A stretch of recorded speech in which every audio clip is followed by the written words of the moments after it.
Je m'appelle Ophélie Simon, je suis psychologue clinicienne et je me suis formée en hypnose en 2015, ou en tout cas je suis formée depuis 2015, ma formation a commencé avant, assez vite, parce que je suis une femme et parce que j'ai été questionnée sur mon poids, ou en tout cas j'ai à plusieurs reprises voulu perdre du poids, eh bien je me suis intéressée à la gestion alimentaire par l'hypnose et puis par après à l'anneau gastrique virtuel que j'utilise officiellement depuis 2017. Pourquoi je fais cette conférence aujourd'hui? Parce que j'ai rencontré Michel. Et Michel, je ne la connais pas plus que ça en fait, mais je l'ai rencontrée à la salle de sport. Et à la salle de sport, dans les vestiaires, on échange un petit peu sur notre entraînement et elle me dit, c'était juste avant Pâques, elle me dit je viens m'entraîner un peu pour éliminer avant les repas de Pâques parce que ça va être voilà, les petits œufs, les gros repas, machin, l'agneau et tout. Voilà. Et je lui dis, ah bah oui, vous savez, c'est mon job un peu au quotidien, aider les femmes à perdre du poids, à s'alléger. Et de fil en aiguille, je lui explique que j'utilise l'hypnose pour faire ça.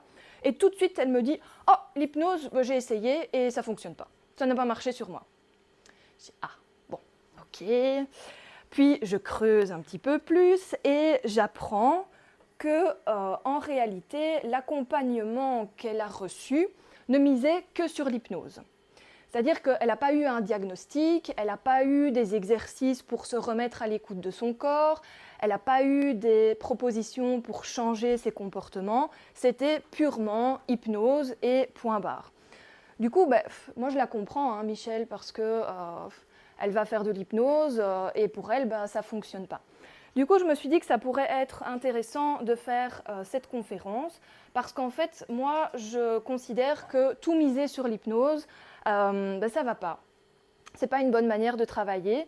Et moi, j'ai développé une méthode un peu plus complète et c'est ce que je vais vous expliquer aujourd'hui. Au niveau du plan de cette conférence, je vais commencer par vous parler de l'hypnose en tant que telle, ensuite de l'hypnose plus spécifique pour maigrir, avec l'anneau gastrique virtuel, et puis je vous expliquerai ma méthode telle que je la pratique actuellement, qui reste flexible en fonction aussi de ce que j'apprends et de l'expérience.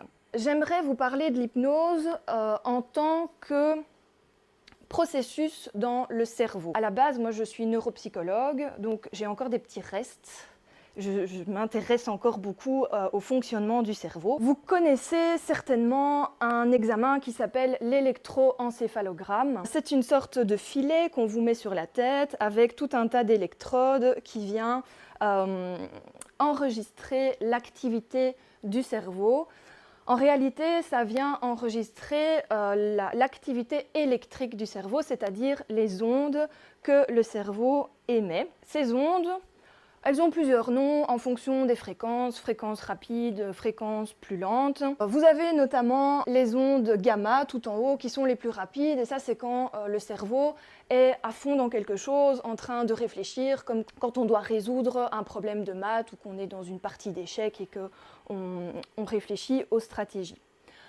Les ondes bêta, elles sont un peu plus lentes et on les retrouve dans l'activité du cerveau. Voilà, un cerveau actif mais néanmoins tranquille. Les ondes delta, qui sont les plus lentes, là on les retrouve dans le sommeil profond. On n'est plus là, on dort. Nous, on va s'intéresser particulièrement aux ondes alpha et aux ondes θ. Pourquoi? Parce que ce sont des ondes que l'on retrouve dans les états d'hypnose. Les ondes alpha au milieu, on les retrouve dans les hypnoses légères. On les retrouve également quand on est dans un état de relaxation ou quand on est dans un état de rêverie. Et vous serez d'accord avec moi que tout le monde, au moins une fois par jour, se trouve bien dans un état de rêverie ou autre chose. Et les ondes θ, on les retrouve également dans les états d'hypnose, les hypnoses un peu plus profondes, qui sont les mêmes ondes que l'on va retrouver dans le sommeil, et particulièrement dans la phase du sommeil qu'on appelle le sommeil paradoxal, c'est le sommeil des rêves. Et vous serez d'accord avec moi que à peu près tout le monde dort, et Tout le monde est censé rêver, même si certaines personnes ne se souviennent pas de leurs rêves en se réveillant. Donc, ça veut dire que tous les cerveaux produisent ces ondes. Donc, tous les cerveaux sont censés pouvoir aller en hypnose et produire ces ondes pour aller en hypnose. Mais alors, me direz-vous, pourquoi ça n'a pas fonctionné avec Michel? Et pourquoi, globalement, certaines personnes disent « mais moi, l'hypnose, ça n'a pas fonctionné ». Je vais essayer de vous donner des pistes pour mieux comprendre. Selon les études, il y a plusieurs chiffres, mais globalement, on tourne autour des mêmes pourcentages. Il y a entre 10 et 15% de personnes qui sont réfractaires à l'hypnose. Il y a également entre 10 et 15% de personnes qui sont capables d'aller très vite en hypnose profonde, très vite et rapidement dans une hypnose profonde. Et puis, il y a entre 70 et 80% de tout le reste. Les réfractaires à l'hypnose, qu'est-ce qui peut bien se passer? Pourquoi ça ne fonctionne pas chez les gens? D'abord, il y a des personnes qui montrent une résistance à l'hypnose, qui vont consciemment ou inconsciemment venir bloquer le phénomène de l'hypnose, qui n'ont tout simplement pas envie d'aller en hypnose. Ensuite, il y a quand même beaucoup de gens qui ont beaucoup d'attentes par rapport aux séances d'hypnose. Ce sont des personnes, moi j'en ai déjà eu quand même beaucoup, les gens quand ils arrivent chez moi, ils ont l'impression d'arriver chez Mesmer.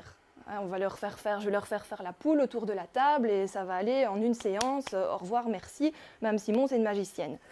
Oh non, c'est pas comme ça que ça se passe. Donc beaucoup de personnes ont des attentes un peu trop importantes par rapport aux séances d'hypnose. Elles ont l'impression qu'en une séance, ça va avoir un effet magique et ça va régler tous leurs problèmes en une seule fois. Malheureusement, ça n'est pas vrai, c'est pas comme ça que ça se passe. Oui, on peut avoir par moments des effets assez magiques avec l'hypnose, des personnes chez qui ça marche vraiment bien, mais ce n'est pas non plus la majorité.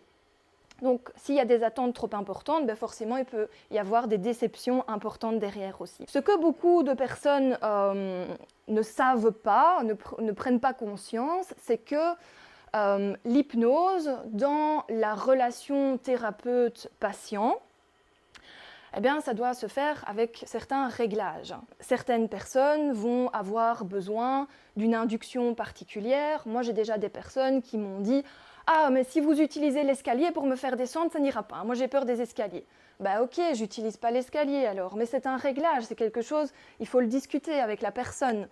Une autre personne m'a un jour dit « Oui, mais ça marchait pas avec cette dame-là parce qu'elle me faisait me coucher à chaque fois. » Mais moi, j'aime pas être couchée. Ok, donc du coup, c'est de nouveau un réglage. Ensuite, certaines personnes, encore une fois, ont l'impression que l'hypnose va avoir un effet magique rapide en une seule séance. Or, pour certaines personnes, il va falloir un entraînement. Donc, tous les cerveaux sont capables de produire les ondes dont je vous ai parlé tout à l'heure. Ceci dit, à un moment, il faut peut-être s'entraîner un petit peu à produire ces ondes et à aller dans l'état d'hypnose. Il y a les personnes qui vont avoir beaucoup de mal à lâcher prise pendant une séance d'hypnose. Donc, ce sont des personnes qui vont se poser beaucoup trop de questions. Pendant la séance d'hypnose, vont se demander « Mince, est-ce que je fais bien? Est-ce que je suis bien installée? C'est important ce qu'il vient de dire là? Qu'est-ce que je dois faire? Mince, mon nez me gratte. Oh là là, ça ne va pas. » Vous voyez, tout ce questionnement intérieur va venir aussi casser l'effet d'hypnose.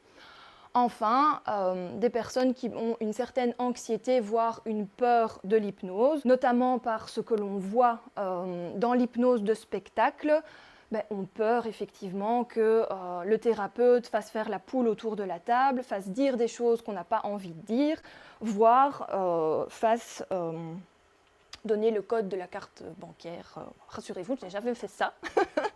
Je suis bien incapable de faire dire à quelqu'un. De toute façon, ça ne marcherait pas. Ce que l'on suggère en hypnose et qui vient à l'encontre de nos valeurs, fait sortir la personne de l'état d'hypnose. Et là, je dois donc vous faire un petit peu une comparaison entre l'hypnose de spectacle et l'hypnose thérapeutique. L'hypnose de spectacle, elle est réalisée par un hypnotiseur, alors que l'hypnose thérapeutique est réalisée par un hypnothérapeute. L'hypnotiseur a appris à provoquer l'état d'hypnose, alors que l'hypnothérapeute a suivi une formation en santé et est capable d'accompagner correctement un patient.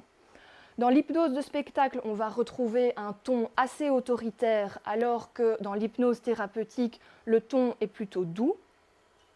Dans l'hypnose de spectacle, on va imposer les choses, alors que de l'autre côté, c'est une collaboration, c'est un travail entre le patient et le thérapeute. Et vous l'aurez compris, l'hypnose de spectacle, le but, c'est de faire un show, c'est d'en montrer le plus possible, alors que l'hypnose thérapeutique vient aider la personne. On est là pour la personne. Comment est-ce qu'on fait de l'hypnose? Quelles sont les différentes manières de faire? Alors, rassurez-vous, l'image que j'ai prise, c'est une caricature. Je n'ai pas mon pendule comme ceci pour mettre les gens sous hypnose. Bien que je pense que je dois avoir certainement des collègues qui utilisent ça, un pendule, etc. Pourquoi pas?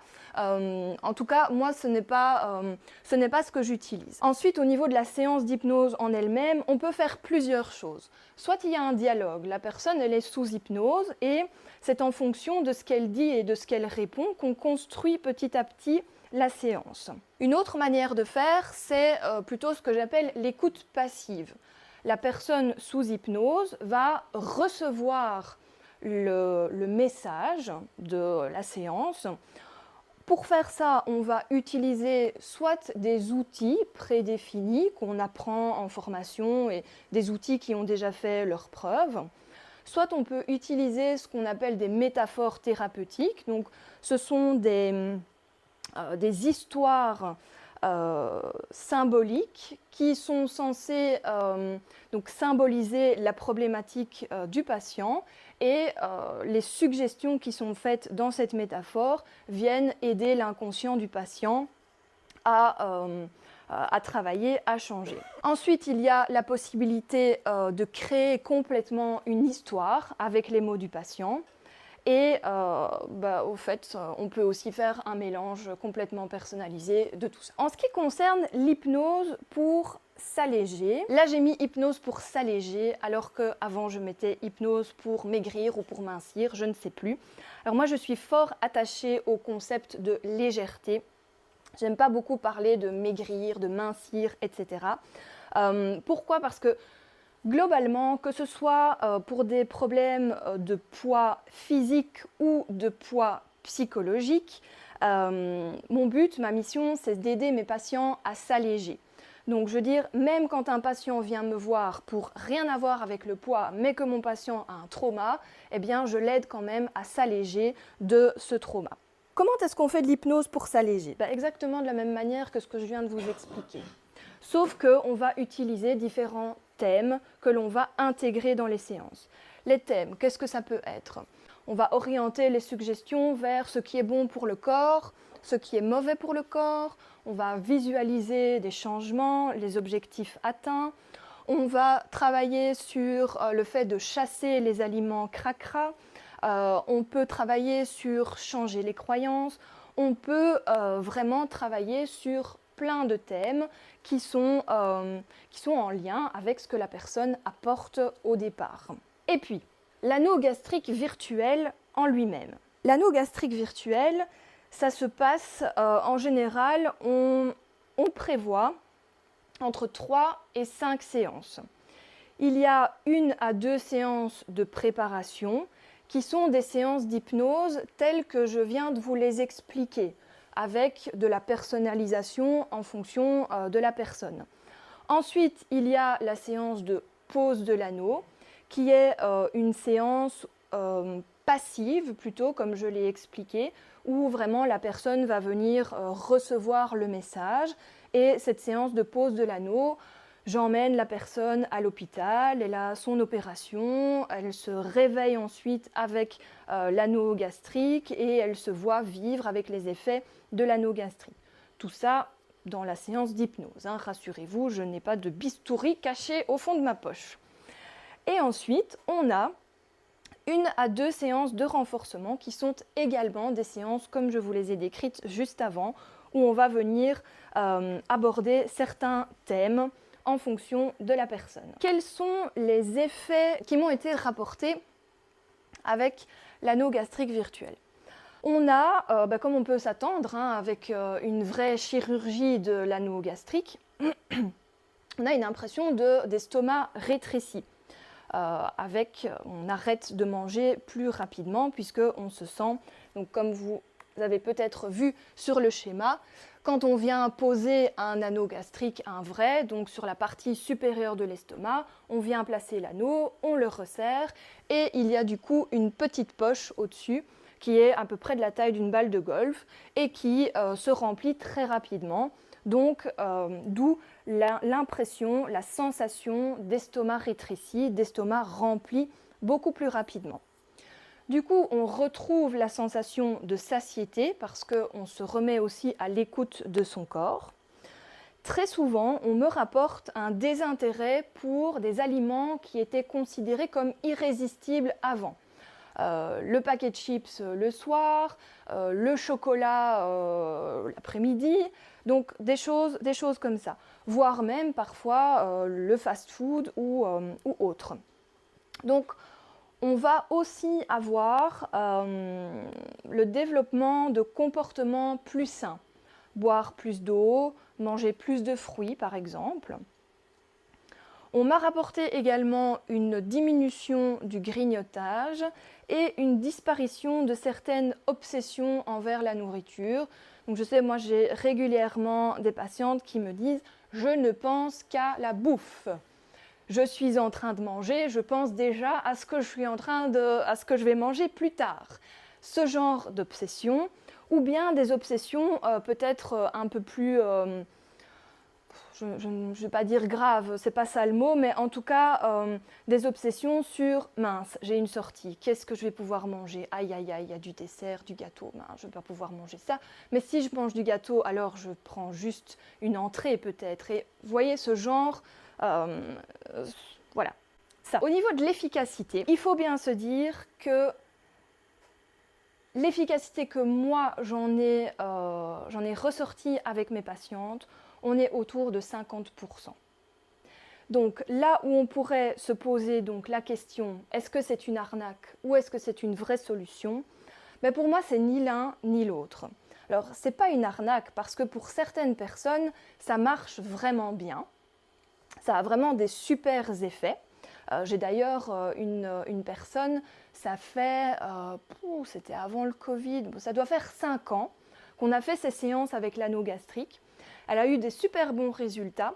Elle est venue le rafraîchir, on va dire, il y a 1 an et elle est repartie. Donc, elle a vraiment eu des bons changements, etc.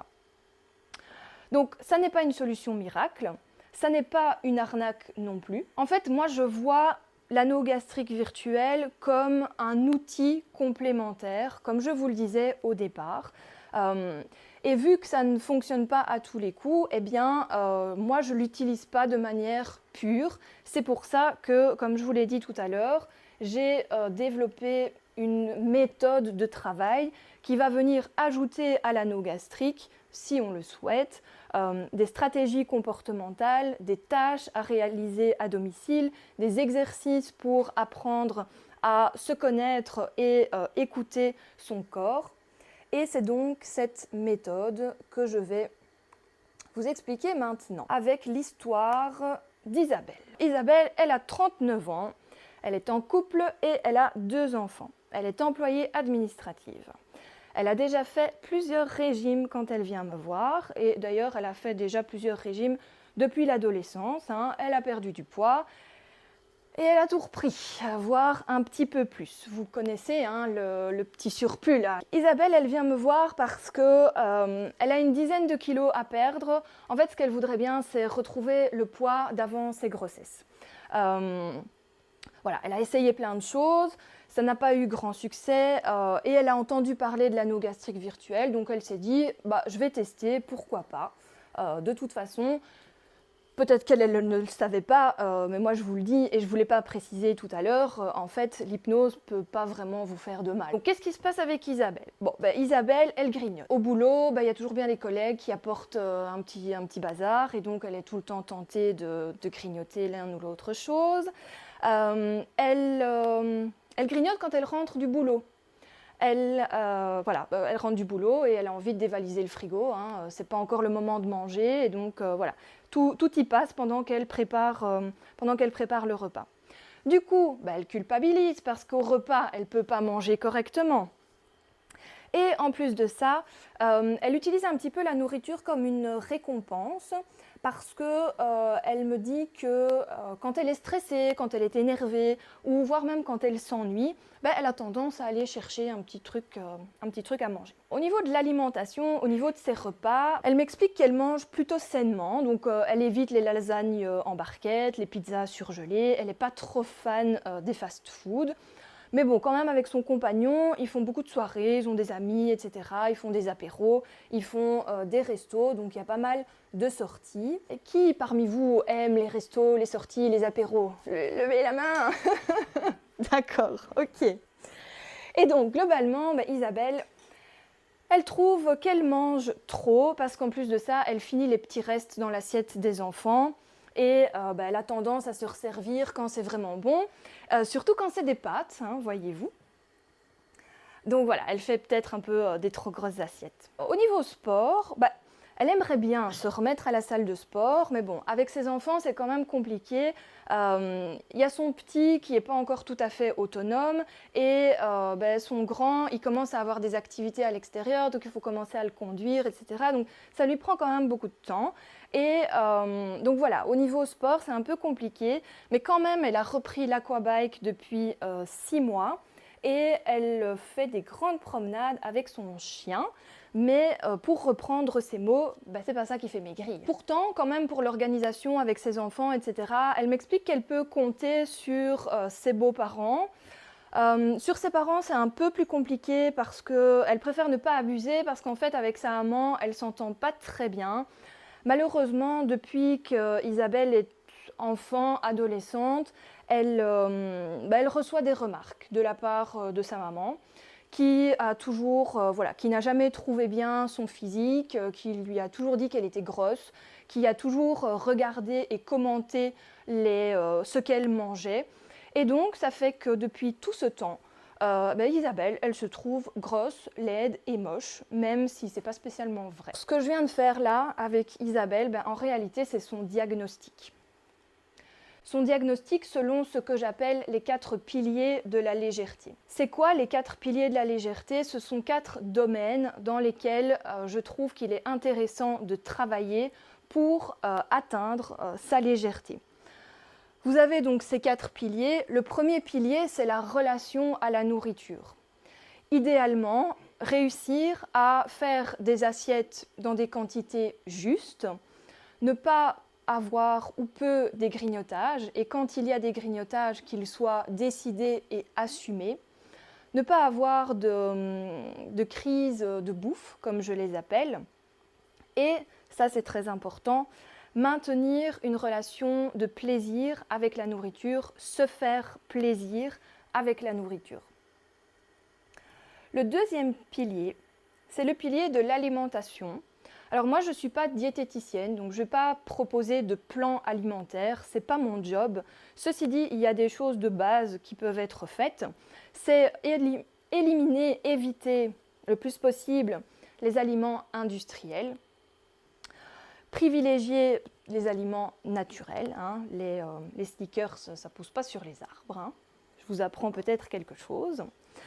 Il est important également de veiller à nourrir son corps dans ce pilier de l'alimentation et au final de réussir à considérer l'alimentation comme le carburant de notre corps, comme une voiture en fait. Une voiture, on doit lui donner du carburant pour qu'elle puisse fonctionner correctement.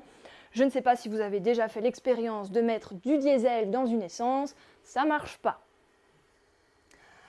Alors, le pilier numéro 3, c'est le pilier dans lequel on bouge son corps. Donc, sur quoi il est basé ce pilier-là? Si vous pensez à nos ancêtres, les hommes des cavernes, les chasseurs-cueilleurs, eh bien, ils devaient aller chasser, ils devaient sortir, ils devaient courir, grimper dans les arbres pour avoir leur nourriture. Or, nous, il nous suffit de mettre notre cul dans la voiture, on s'arrête devant la porte et on va chercher ce qu'il nous faut. Donc, on bouge beaucoup moins que nos ancêtres, les chasseurs-cueilleurs. Et malheureusement, c'est une des causes du fait qu'il y a beaucoup de surpoids actuellement. Donc, le but de ce pilier, c'est de trouver des activités physiques, mais pas spécialement du sport. Ça ne veut pas dire que du jour au lendemain, on doit aller à la salle de sport 3 fois par semaine et commencer à suer des gouttes comme ça pour maigrir. D'ailleurs, moi je considère qu'on ne devrait jamais utiliser le sport pour maigrir. Le sport et l'activité physique ne sert qu'à amener au corps et à l'esprit plus de bien-être, juste pour le plaisir de sentir bouger son corps. Et puis, on a le 4e pilier, c'est le pilier de l'amour de soi, l'amour de son corps, qui fait partie en réalité de ce qu'on appelle l'estime de soi. Dans ce pilier, en fait, c'est réussir à respecter son corps, même s'il a des kilos en trop, s'il a des défauts, des imperfections. Une fois qu'on a travaillé ces 4 piliers, qu'on a une relation apaisée à la nourriture, qu'on a une alimentation la plus naturelle possible, qu'on bouge son corps par plaisir et que l'on l'accepte et qu'on l'apprécie un minimum, alors à ce moment-là, le poids peut commencer à descendre. Et s'il ne descend pas, c'est que vous êtes dans la vie qui va avec votre poids. Ça, malheureusement, beaucoup de mes patientes, ce qu'il faut bien dire, c'est souvent des patientes, beaucoup de mes patientes ont une idée du poids qu'elles devraient faire, peut-être en fonction du BMI, peut-être parce que c'est le poids qu'elles faisaient à 18 ans, que sais-je. Sauf qu'en fait, le poids qu'elles voudraient, il est impossible à tenir. Alors oui, il peut être atteint avec un régime drastique, plus de sorties, plus de restos, plus d'anniversaires, rien. Oui, il est possible à atteindre, mais il est impossible à maintenir. Et là, il y a tout un travail à faire entre un poids qui nous permet de vivre la vie qu'on a envie de vivre, avec des sorties, avec peut-être des restos, avec les anniversaires, et pouvoir profiter de la vie sans toujours se dire « Merde, je suis hors de mon plan alimentaire là ». Que va dire la diététicienne? À partir du diagnostic d'Isabelle, selon les 4 piliers de la légèreté, on va définir des objectifs. À partir de ces objectifs, on va définir des actes, des actions concrètes à mettre en place pour atteindre ces objectifs. Isabelle, elle va décider de certains objectifs, elle va en choisir des actions concrètes, et moi, je vais aussi venir lui en imposer certaines. En fait, au final, le but, c'est qu'elle ait tout un tas de propositions, de choses à tester pour qu'elle puisse décider ce qui lui convient ou pas et trouver elle-même son équilibre. Évidemment, ces piliers sont influencés par les aléas de la vie. Si demain Isabelle se casse la jambe, eh bien l'aquabike et promener le chien, ça va être fini. Donc peut-être qu'elle va un peu plus rester à la maison, du coup s'ennuyer et peut-être aller vers une alimentation faite de gaufres ou que sais-je. Du coup, au niveau relation à la nourriture, elle va de nouveau être dans peut-être un peu plus de grignotage. Donc le travail qui se fait au niveau des piliers, il faut toujours être bien conscient qu'il ne peut jamais être parfait, il est influencé par les aléas de la vie, la perfection n'existe pas, que ce soit en termes de nos comportements ou en termes de notre corps, de notre physique. Qu'est-ce qu'on va faire avec Isabelle? Je lui propose des actions, je lui propose d'analyser ses faims, la faim hypnotique, la faim émotionnelle, la faim physiologique. En parallèle, elle va appliquer la stratégie anti-grignotage. Donc le fait d'analyser ses faims, ça va lui permettre de mieux se connaître, Ça sera plus facile du coup d'appliquer la stratégie anti-grignotage. Tout ça va lui permettre de diminuer déjà les quantités. Elle était intéressée par l'anneau gastrique virtuel, donc on le met en place. Ensuite, je lui propose des exercices de remise à l'écoute de son corps. Et dans la lignée de l'analyse des faim, je vais aussi lui proposer d'analyser ses émotions, puisque, souvenez-vous, elle a tendance à manger quand il y a du stress, qu'elle est énervée, etc. Au niveau alimentation, on va tester de lui ajouter une collation. Pourquoi? Parce qu'en fait, Isabelle, elle a son repas de midi vers midi 13h et elle a son repas du soir vers 19h. Et rien entre les deux. Enfin, si, le frigo. Mais entre les deux, il n'y a pas de vrai repas. Donc, c'est trop long. C'est trop long. En général, le corps, il lui faut 4-5 heures pour prendre toute l'énergie du repas qu'on lui a donné. Et donc, il n'est pas étonnant qu'en réalité, quand elle rentre du boulot, son corps crève de faim. Donc là, on va lui mettre une collation. C'est une collation qui est validée par une diététicienne, voilà, pour voir si cette collation peut venir nourrir son corps le temps qu'elle puisse préparer le repas et pouvoir prendre son repas de manière moins culpabilisante, en tout cas. Dans son pilier 3, on n'a rien prévu. Elle n'a pas le temps, son agenda ne le lui permet pas, donc ok, c'est comme ça, on le fait avec. Son pilier numéro 4, comme je vous ai dit, avec sa mère, c'est pas top tout le temps. Donc on a décidé de faire un travail sur la relation à sa mère, ainsi que sur la relation à son corps. Et là, je ne sais pas si vous avez remarqué, mais la plupart des actions qu'on met en place, elles sont dans le pilier 1, la relation à la nourriture, pas la nourriture en tant que telle. Et ça, c'est l'erreur que beaucoup de personnes font, c'est que quand elles grignotent, quand elles mangent trop, quand elles font des crises de bouffe par exemple, elles ont l'impression que c'est la nourriture le problème, qu'elles doivent couper dans leur apport de nourriture, alors qu'en réalité, il faut travailler la relation à la nourriture. Je ne sais pas si ça vous est peut-être déjà arrivé de penser que vous deviez faire régime, alors qu'en réalité, il fallait travailler les comportements à la nourriture. Après ça, donc en fonction des actions, j'ai proposé un programme à Isabelle. Bon, je ne vais pas vous faire tout le déroulé, éventuellement si vous avez des questions, je peux vous expliquer. Mais en général, moi je travaille par module en fonction des actions, des buts que l'on a mis en place. Un module en général s'étale sur environ 1 mois, 3 semaines, 1 mois. Et donc vous voyez ici dans le module, on vient, donc la ligne du dessus est en général plutôt des exercices, des vidéos à regarder, des choses à faire, des stratégies à appliquer. La ligne du dessous, c'est la séance d'hypnose en tant que telle que l'on réalise ensemble. Et vous avez donc en module 2 la préparation à l'anneau, en module 3 la pose de l'anneau et en module 4 le renforcement. Et puis on a le module 1 et 5 qui travaillent autre chose. À savoir aussi que les séances, le protocole de pose de l'anneau est accompagné d'audio à écouter chez soi régulièrement pour venir encore asseoir les effets. Puisque un module c'est 3 semaines, 1 mois, là on est parti pour un accompagnement de 4-5 mois à peu près. Une fois qu'on a fait tout ça, qu'est-ce qu'elle a constaté Isabelle? Elle a pu retrouver des quantités justes dans l'assiette. Elle grignote moins. Elle est quand même super contente parce qu'elle continue à faire des restos, des sorties entre amis, des apéros. Et donc voilà, elle est quand même super contente. En fait, ce qu'elle dit, c'est qu'elle a trouvé une nouvelle hygiène de vie sans vraiment devoir faire d'efforts pour la mettre en place. Et du coup, elle est encore plus contente parce qu'elle s'est allégée de 4 kilos. Et vous remarquez que ce n'est pas les 10 kilos dont on parlait au départ, c'est 4 kilos. Elle en est déjà super contente.